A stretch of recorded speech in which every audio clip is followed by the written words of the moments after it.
네, 코로나 확산 초기 시기인 지난 2020년 현장 예배를 강행해서 기소가 됐던 김문수 고용노동부 장관 2심에서 유죄를 선고받았습니다. 네, 관련 내용 설주한 변호사, 강전의 변호사와 함께 자세히 짚어보도록 하겠습니다. 네, 안녕하세요. 안녕하세요. 자, 앞서 김문수 장관 혐의와 관련해서 1심 재판부는 무죄를 선고한 바가 있습니다. 그런데 2심에서 이제 유죄가 나온 거잖아요. 왜 2심에서 판단이 나온 겁니까?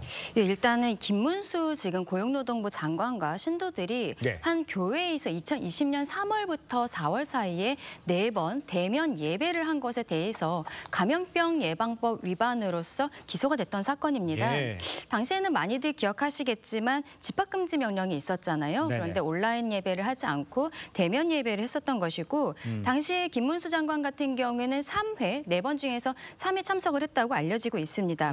말씀하신 것처럼 2022년 11월에는 이 사건이 무죄가 선고가 되었었습니다. 그러니까요. 그때는 종교 행위의 자유는 공공질서 유지를 위해 제한이 가능하다라고 보면서도 현장 예배 금지로 침해되는 사익이 달성할 수 있는 공익보다 작다고 할 수 없다라고 결정을 했었던 부분이 있는데요. 그런데 이제 새로 나온 항소심에서는 완전히 뒤집힌 것이죠. 그래서 모두가 다 유죄 판결을 받았는데 김문수 장관 같은 경우에는 벌금 250만 원, 그리고 목사와 신도들 같은 경우에는 각 100에서 300만 원 정도 벌금이 나왔습니다.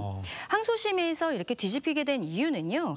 감염병 예방과 억제를 위해서 국가와 시민들이 모두 노력을 함께 하고 있었는데 이 노력을 헛되게 만들 수 있다라고 하면서 죄질이 좋지 않다라고 봤던 것이죠.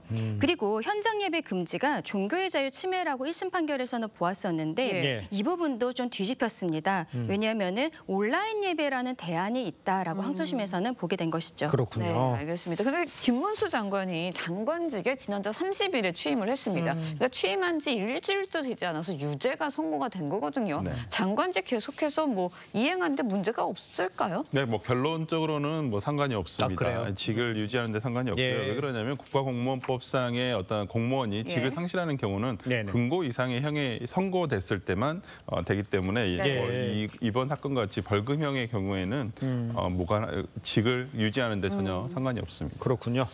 자, 다음 이야기도 좀 해보겠습니다. 마약류 상습 투약 혐의로 재판을 받아온 이 배우 유아인 씨. 1심에서 징역 1년을 선고받고 법정 구속됐습니다. 재판부가 유아인 씨의 이 재범 위험성 크다 이렇게 판단을 한 것 같은데 이유는 어떻게 볼 수 있습니까? 네, 어제 유아인 씨가 징역 1년을 선고를 받고 법정 구속이 되는 상황이 있었기 때문에 언론에 크게 보도가 되고 있는데요. 마약류 관리법 위반입니다. 일단 유아인 씨 같은 경우에는 미용 시술을 빙자해서 181회 프로포폴을 투약을 했고 마약성 수면제를 처방을 받는데 이걸 타인 명의로 1,100여 정 이상을 처방을 받은 것으로 알려졌습니다. 그리고 해외에서 3차례 대마 흡연을 한 것도 모두 유죄로서 인정이 되었는데요. 재판부에서는 엄중한 처벌이 불가피하다라고 이야기를 하면서 지금 유아인 씨에 대한 기간, 횟수, 방법 그리고 양 모두가 좀 엄중하다라고 보고 있는 것입니다.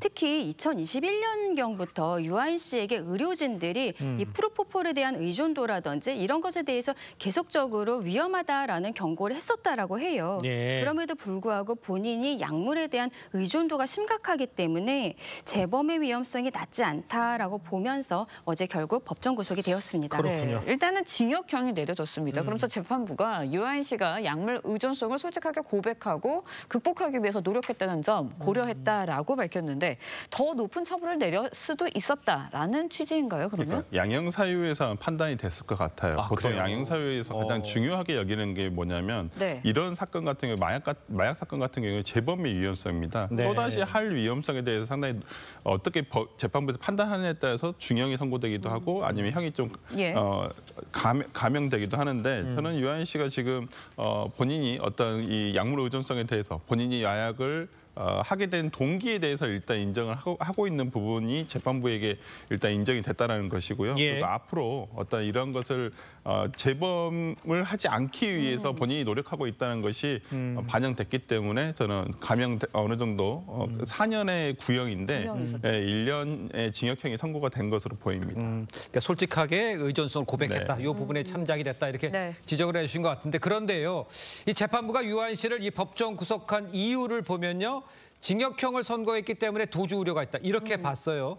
이 판단은 어떻게 해석을 하는 게 맞습니까? 일단 유아인 씨 같은 경우에는 수사 단계에서 2번 영장실질 심사를 받았습니다. 네네. 구속영장 청구가 되었었는데 예. 그때는 2건이 다 기각이 되었고 그때는 도망의 염려가 없다라고 재판부에서 본 부분이 있어요. 예. 그런데 어제 같은 경우에는 집행유예가 붙지 않은 실형 1년 만에 선고를 한 것이거든요. 예. 그렇기 때문에 실형만 남았기 때문에 지금 상황에 있어서는 혹시라도 있을지 모르는 예. 도망의 염려가 있다라고 생각을 해서 법정 구속을 하게 된 것이죠. 네. 근데 말씀드린 것처럼 영장실질 심사 단계에서의 판단과는 좀 다른 부분이 있기 때문에 유아인 씨 측에서는 아마도 항소를 해서 집행유예를 받고 싶은 이러한 부분들을 어필하게 되지 않을까라고 생각이 듭니다. 예, 네, 그렇군요. 알겠습니다. 유아인 씨 뭐 대마 흡연 교사 혐의와 관련해서 무죄가 판단이 됐다, 선고가 됐다라는 소식도 좀 전해드리고요. 네. 다음 소식도 짚어보도록 하겠습니다. 불법 스포츠 도박 사이트를 운영한 일당이 무더기로 검찰에 넘겨졌는데 네네. 판돈이요. 4천억 원입니다. 야. 이들이 뭐 중학교 동창생들이었다고 하는데 이게 어떻게 이렇게 조직이 된 건가요? 네, 그러니까 그 경기 북부경찰청에서 사이버 수사대에서 수사를 하게 된 내용인데요. 이게 4천억이라는 판돈은 아마 기간이 길어서 그렇습니다. 6년 6개월 동안 6년 아마 동안. 예, 활동을 했거든요. 그러니까 예.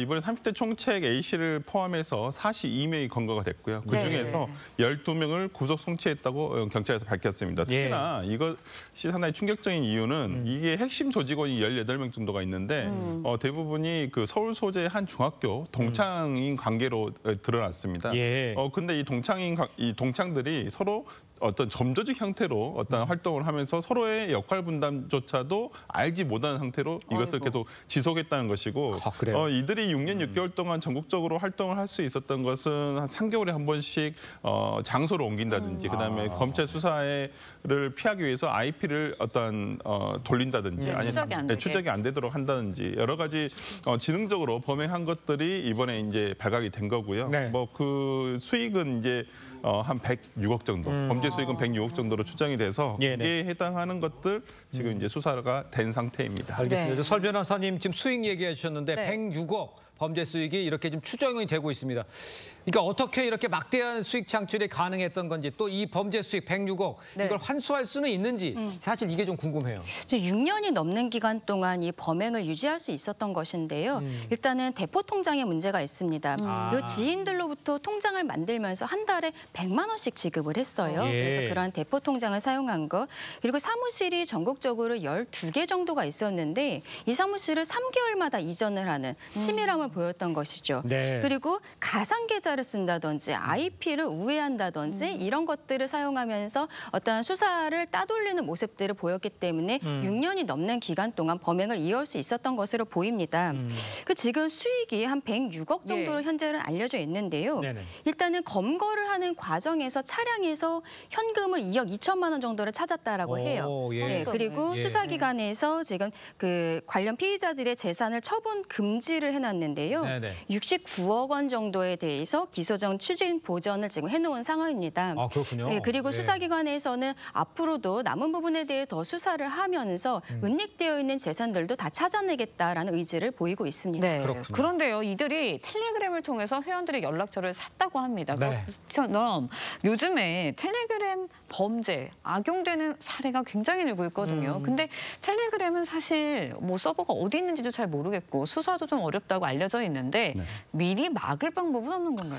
예방적 방법은 조금 사실적으로 좀 어려운 것 같습니다. 그래요. 아예 예를 들어서 텔레그램에 접속을 한국 내에서 차단을 한다면 모를까. 예. 그렇지 않으면 국내에서 쓰는 부분에 대해서는 사전적으로 이것을 예방하기는 상당히 어렵다고 보이고요. 예. 뭐 이와 관련해가지고 전 세계적으로 문제가 있긴 합니다. 그렇죠. 이 텔레그램의 창시자인 파벨 드로프 같은 경우에도 러시아 당국의 어찌 보면 그 탄압을 받다가 지금 오히려 프랑스에서 지금 체포가 됐거든요. 근데 맞아요. 프랑스에서 체포가 된 혐의 등도 보면 예. 마약 거래, 자금 세탁 공모, 아동 음란물 유통 등이래. 이런 혐의 12가지 혐의가 있는데 이것들 모두 다 지금 우리 국내에서 문제가 되고 있는 것들이거든요. 그러니까요. 근데 이런 부분에 대해서 사전적으로 어떤 이것을 막기는 어렵지만은 최근에 어떤 그 우리나라에서 방통위에서 이 부분에 대해서 조금 심각성, 불법 게시물에 대해서 심각성을 얘기하자 이 텔레그램 한국 담당자가 삭제를 했다라는 얘기가 얘기가 들리고 있거든요. 예. 그러니까 텔레그램 측에서도 지금 국내 어떤 정부기관과 호흡을 맞춰서 이런 불법적인 거에 대해서는 적극적으로 대응하겠다고 하는 것이 방침으로 드러났습니다. 그러니까 거기서 적극적으로 대응하는 방침이 지금으로서는 유일한 방법이 된다 이렇게 말씀하시는 것 같아요. 자, 오늘 말씀은 여기까지 듣겠습니다. 고맙습니다. 고맙습니다.